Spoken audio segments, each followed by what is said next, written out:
Hello, we've got our Unit 2 test coming up, and so I just wanted to give you a quick breakdown of the format of the test, so how much of it's going to be online versus on paper, some of the types of questions that you're going to see, and just a quick review. This is not meant to be a comprehensive review. The best thing that you can do to review for this test is to go over those study guides and do them completely. Check your work on the keys that are on Canvas on our Wednesday virtual day. Just find it in modules, just the normal place.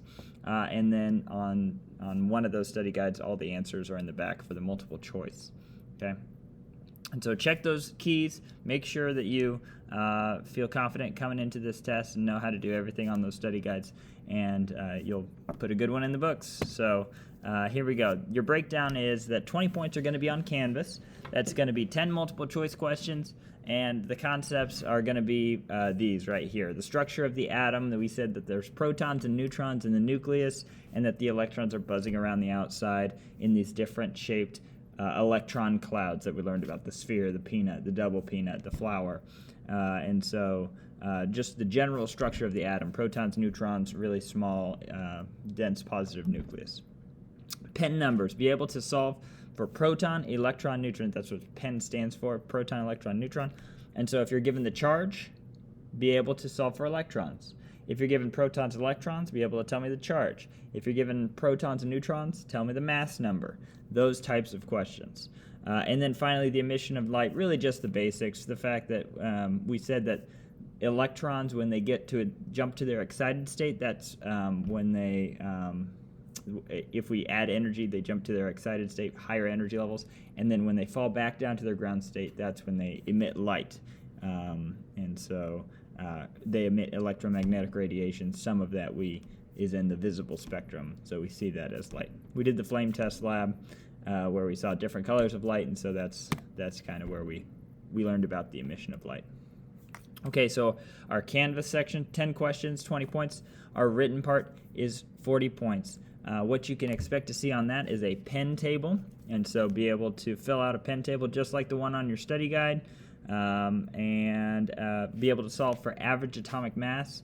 We've done a few practices with that, and then we took a quiz that had an average atomic mass. If you need a review of that, you have a packet of isotopes and average atomic mass that can help you with that. That's where we learned our two different methods, and you picked one of them to do.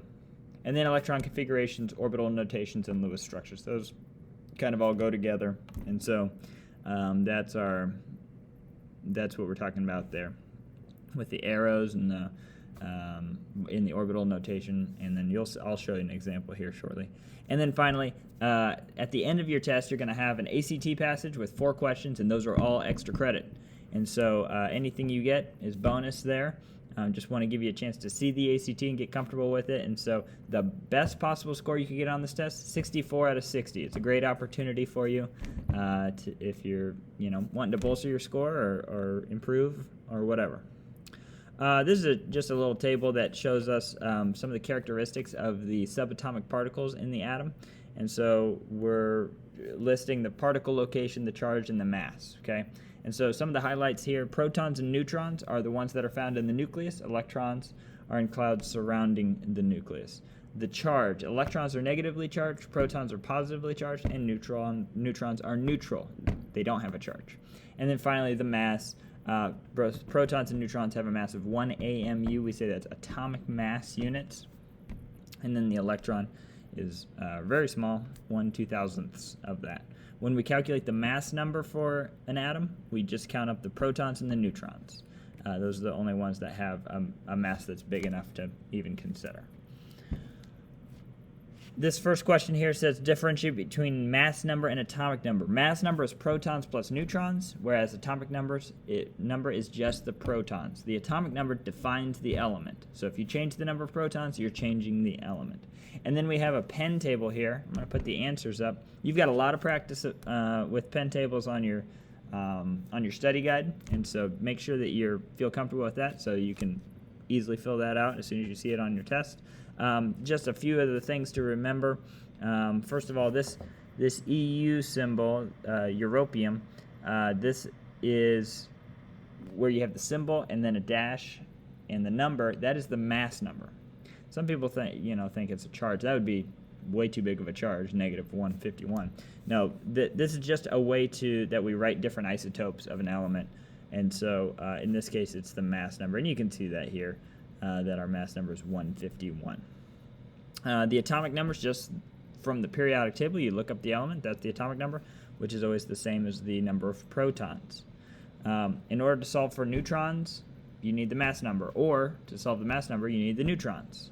Okay? And so you add up protons plus neutrons to get the mass number. And then the same thing, to solve for charge, you need electrons. Or to solve for electrons, you need the charge.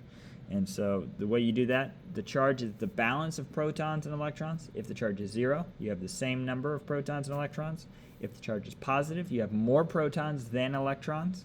And if the charge is negative, you have more electrons than protons. In this case, if we have a -2 charge, it has 2 more electrons than protons.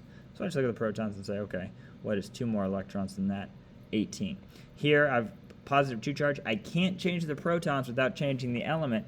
And so what I have to do here is I have to think, okay, I need 2 fewer electrons than the protons to get a +2 charge, and so that would be 27. Isotopes, atoms of the same element with different mass numbers because they have different numbers of neutrons. And ions are when you have a charge because you have an unbalanced number of protons and electrons. More electrons, and you have a negative charge. We call that an anion. More protons, you have a positive charge. We call that a cation. And then finally, compare I-127 and I-131.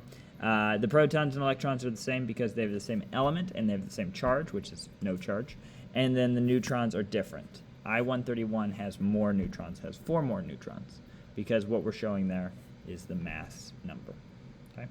Average atomic mass, we've gotten a lot of practice with this. Just in short, remember to multiply the mass of the isotope times the abundance of the isotope. And then you add that to the mass times the abundance of the next isotope. Then you add that to the mass times the abundance of the next isotope. Divide all that by 100. Or if you use the other method, you can move the decimal 2 spots to the left for the abundance and then not divide by 100 at the end. Either way, if you want to solve this on your own, make sure you get 20.18 AMU. Then you're doing it right. You're ready for that question on your test. Electron configurations look like this. When you do your electron configuration, I'm going to go to the next slide because you're going to have this orbital notation available to you, which is going to really help you out. This example is the electron configuration, orbital notation, and Lewis structure for iron. And so what I would suggest is do the orbital notation first. Figure out how many electrons you're going to have. In this case, iron's number 26 on the periodic table. And so we're assuming it's neutral. And so I'm going to need 26 electrons. I'm going to put up the answer right now. And so here is the order that I would draw those. I'm just going to trace it with my mouse here. So the first electron, and remember, these are arrows. We draw half arrows to show the half spin. And so I would just draw, and you can look at your worksheet 4.5 if you want an example of that. We've done a lot of practice with this. And so I would draw half arrow up, so that's 1, 2, 3, 4, 5, 6, 7. Notice I spread them out before I pair them up. And now I'm going to go back and pair them 8, 9, 10. Now we're on the 3s, 11, 12. We're going to the 3p, 13, 14, 15. Spread them out before I pair them up. 16, 17, 18. Here's where you skip to the 4s. The next two are going to come over here to the 4s. 19, 20. Now we're going back to the 3D. 21, 22, 23, 24, 25. We spread them out before we pair them up. 26. Okay. Gotten a lot of practice with that, and quizzes by and large looked really good. If you're still having trouble with that, there's a lot of videos online that can help you with that, or if you join one of the review Zoom sessions, I can help you out with that. And then the electron configuration is just following along with that, making sure the 4s comes before the 3D. 1s2, 2s2, 2p6, 3s2, 3p6, skip to the 4s, 4s2, and then 3d6 in this case. The Lewis structure, let me get my lights back on. The Lewis structure are the electrons that are found in the highest energy level. And so I look at my orbital notation, I see, okay, this is energy level 1. This entire thing is energy level 2. Here's energy level 3, this entire thing, because the number in front is the energy level. And then here's energy level 4. The highest energy level I get to is 4. And now I look at my entire highest energy level and decide how many electrons are in that energy level. In this case, in the 4th energy level, I have 2 electrons. 1, 2. And so that's how many dots I would draw on my Lewis structure. Draw the symbol in the middle, and then I start on the right-hand side, and I just go clockwise around, and then I pair them up if I have more. So my first one goes here, 1, and then my next one goes here, 2, and then if I had another one, I'd go 3, and then 4 here, and then I'd pair them up 5, 6, 7, 8. But I only have 2 because of the 4s. Remember, if I have 4s and 4p, if I have electrons in both of those sublevels, which are the letters, then I would have to add all of the electrons that are in that entire 4th energy level, the s and the p. Okay, so that's how you get a max number of 8 total possible valence electrons, which we represent on the Lewis structure. I believe that's all. If you have any questions, email me, join one of the Zoom sessions, the review Zoom sessions coming up here, one at 8:30 and the other one at 10, if memory serves.